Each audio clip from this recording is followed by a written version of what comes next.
말씀 앞에서 경외함으로 주께 홀로 섭니다. 성도 여러분 안녕하십니까? 12월 19일 월요일 묵상과 기도의 시간을 시작하겠습니다. 한 주간 시작합니다. 하늘의 용기와 하늘의 지혜가 우리 가운데 가득하게 되기를 축복합니다. 주님께서 주시는 은총의 말씀은 요한 1서 1장 1절로부터 10절의 말씀입니다. 태초부터 있는 생명의 말씀에 관하여는 우리가 들은 바요 눈으로 본 바요 자세히 보고 우리의 손으로 만진 바라. 이 생명이 나타내신 바 된지라. 이 영원한 생명을 우리가 보았고 증언하여 너희에게 전하노니 이는 아버지와 함께 계시다가 우리에게 나타내신 바 된 이시니라. 우리가 보고 들은 바를 너희에게도 전함은 너희로 우리와 사귐이 있게 하려 함이니 우리의 사귐은 아버지와 그의 아들 예수 그리스도와 더불어 누림이라. 우리가 이것을 쓰면 우리의 기쁨이 충만하게 하려 함이라. 우리가 그에게서 듣고 너희에게 전하는 소식은 이것이니 곧 하나님은 빛이시라. 그에게는 어둠이 조금도 없으시다는 것이니라. 만일 우리가 하나님과 사귐이 있다고 어둠에 행하면 거짓말을 하고 진리를 행하지 아니함이거니와 그가 빛 가운데 계신 것 같이 우리도 빛 가운데 행하면 우리가 서로 사귐이 있고 그 아들 예수의 피가 우리를 모든 죄에서 깨끗하게 하실 것이요 만일 우리가 죄가 없다고 말하면 스스로 속이고 또 진리가 우리 속에 있지 아니할 것이요 만일 우리가 우리 죄를 자백하면 그는 미쁘시고 의로우사 우리 죄를 사하시며 우리를 모든 불의에서 깨끗하게 하실 것이요 만일 우리가 범죄하지 아니하였다면 하나님을 거짓말하는 이로 만드는 것이니 또한 그의 말씀이 우리 속에 있지 아니하니라. 예수님은 태초부터 계시던 생명의 말씀이십니다. 말씀이신 예수님을 만나 사귐을 갖고 왔던 요한은 이 사귐 속으로 우리를 초청합니다. 이 사귐 안에 있는 자는 빛의 생활이 있어야 하죠. 그럼 먼저 생명의 말씀이신 예수님에 대해서 알아볼까요? 사도 요한은 그의 글에서 예수님을 한결같이 말씀이시라고 소개합니다. 그래서 요한 서신에 말씀이라는 말이 나오면 예수님으로 바꾸어도 전혀 문제가 되지 않습니다. 요한 1서 1장 1절은 태초부터 있는 생명의 예수님에 관하여는 우리가 들은 바요 눈으로 본 바요 자세히 보고 우리 손으로 만진 바라고 바꾸어 읽어도 말씀을 예수님으로 바꿔 읽어도 가능합니다.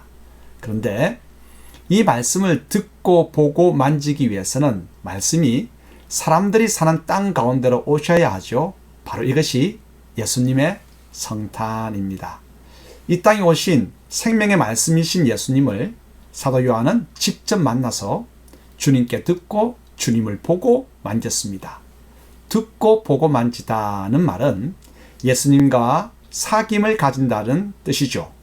요한은 이 사귐이 너무나 중요하고 귀해서 우리를 이 사귐 속으로 초청합니다.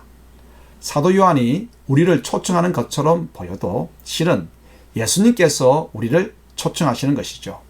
이 귀한 생명의 사귐 속으로 우리를 초대하기 위해서 생명의 말씀이신 예수님이 우리 가운데로 오셨습니다.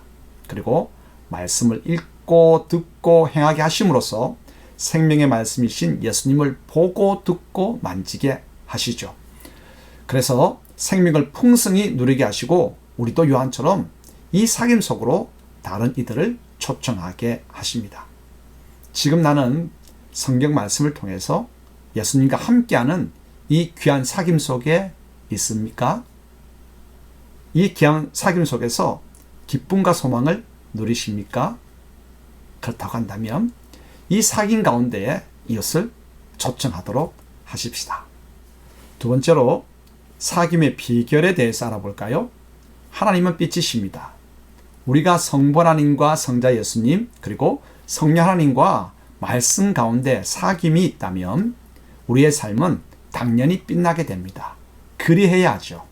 왜냐하면 삼위 하나님이 빛이시기 때문입니다.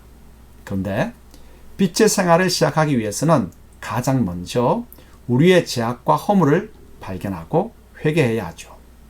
빛이신 하나님과 교제하면 우리의 부끄러운 모습이 드러나기 마련이고, 그렇다면 당연히 죄를 고백해야 합니다. 우리가 죄를 회개하면 하나님의 피가 우리를 깨끗하게 합니다.